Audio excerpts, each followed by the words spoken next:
Batman Rebirth Volume 3, I Am Bane. I keep doing this stupid thing where I read this and then I wait a whole week before I talk about it. And now I like forget half the things I read in this. But I skimmed through it again. And yes, I like this one significantly more than I Am Suicide. Um, yeah, it's another Bane story, so it's like two Bane stories back to back. But yeah, this is the better Bane story in my opinion. First off, the art. Who's this? David Finch. This guy can draw Bane. This guy can draw Batman. This guy can draw action. The action here is brutal. It is graphic. It is insanely well drawn. The punches hit. The fights hit. Like, there's some crazy stuff right here, and that's like barely scratching the surface. This entire book has really great moments. I like the moments. Like, example is like all the Robins at a bat diner, talking it out, and then also what's another one?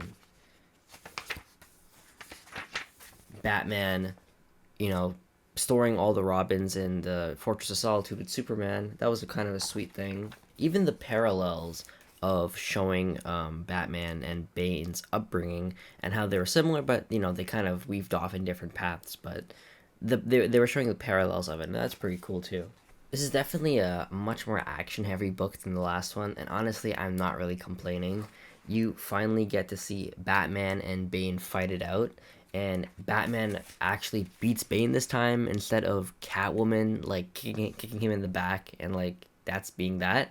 You actually see Batman get to give the final blow. Granted, I would say the way he defeats him is just a bit underwhelming, considering the build up to it is Bane just absolutely destroying Batman, just beating him up. He's on the ground, he's like half dead, he's pretty much dead, and all of a sudden Batman just has the willpower enough to headbutt Bane.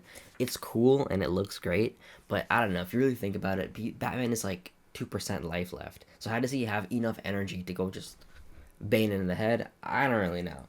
But at least he took him down. At least it wasn't Catwoman coming out of nowhere and knocking him in the back. I'll take it. I'll take it. Speaking of Catwoman, you get this very nice story with Gotham Girl and Batman talking about, what Batman really wants to do. And at the end of that issue, he proposes to Catwoman. And that's just a lovely shot right there. That's just truly a beautiful shot. I know what happens on issue 50, but let's just pretend I don't. Very beautiful. Very beautiful.